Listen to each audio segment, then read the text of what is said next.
ജാനകിയുടെയും അബിയുടെയും വീട് ഒരു വമ്പൻ ട്വിസ്റ്റ് തന്നെയാട്ടോ. നമ്മുടെ ജാനകിയും അബിയും നമ്മുടെ അളകാപുരിയിൽ നിന്നും പടിയിറങ്ങുന്ന ദൃശ്യങ്ങളാണ് നമുക്ക് കാണുവാൻ സാധിച്ചത്. പക്ഷേ ഇന്നത്തെ പ്രൊമോയിൽ കാണുവാൻ സാധിക്കുന്നുണ്ട് നമ്മുടെ അജയ് നമ്മുടെ അളകാപുരിയിൽ വരുന്നതും നമ്മുടെ സഹോദരങ്ങളുമായിട്ട് വീണ്ടും ആ ഒരു സ്നേഹബന്ധം പുലർത്തുന്നതുമൊക്കെ. പക്ഷെ നമ്മുടെ അച്ഛൻ നമ്മുടെ സൂര്യൻ ഇങ്ങനെ നമ്മുടെ അജയ് എന്താ പറയുക കഴുത്തിനെ കുത്തിപ്പിടിച്ചിട്ട് വെളിയിലേക്ക് വീടിന് പുറത്തേക്ക് തള്ളിയിടുന്ന ദൃശ്യങ്ങൾ നമുക്ക് കാണുവാൻ സാധിക്കുന്നുണ്ട് കേട്ടോ. എന്തായാലും നമ്മുടെ ജാനകിയും അബിയും നമ്മുടെ അളകാപുരിയിൽ തന്നെ ഇപ്പോഴും ഉണ്ട്. അപ്പോൾ നമ്മുടെ അപർണ നമ്മുടെ ജാനകി ഭയങ്കരമായിട്ട് വെല്ലുവിളിക്കുന്നുണ്ട്. നീയും അബിയുമാണ് എൻ്റെ ജീവിതത്തെ ഇങ്ങനെയൊക്കെ ആക്കി തീർത്തത്. എനിക്കെന്തായാലും ഇതിൻ്റെ പക എനിക്ക് ഒരിക്കലും തീരില്ല എന്നൊക്കെ പറഞ്ഞ് നമ്മുടെ അപർണ ഭയങ്കര വെല്ലുവിളിയൊക്കെ നടത്തുന്നുണ്ട്. അപ്പോൾ അപർണയ്ക്ക് കൂടായിട്ട് എന്തിനും ഏതിനും നമ്മുടെ മുത്തശ്ശിയുമുണ്ട്. മുത്തശ്ശി പറയുന്നുണ്ട് എൻ്റെ കയ്യിലൊരു വജ്രായുധം ഇരിപ്പുണ്ട്, ഒന്നും പറ്റിയില്ലെങ്കിൽ ഞാൻ അതെടുത്ത് പ്രയോഗിക്കും എന്നൊക്കെ പറഞ്ഞ് നമ്മുടെ മുത്തശ്ശിയും പറയുന്നുണ്ട്.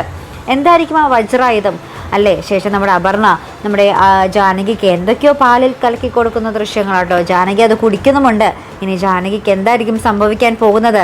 ജാനകിയുടെ മരണമായിരിക്കുമോ നടക്കാൻ പോകുന്നത്? കണ്ടു തന്നെ അറിയണം. അപ്പോൾ ഇതുപോലുള്ള പ്രൊമോ റിവ്യൂസിനും എപ്പിസോഡ് റിവ്യൂസിനും ഒക്കെ നിങ്ങൾ മറക്കാതെ ചാനൽ സബ്സ്ക്രൈബ് ചെയ്യുക. അടുത്തൊരു വീഡിയോയുമായി വരുന്നത് വരയ്ക്കും ഗുഡ് ബൈ.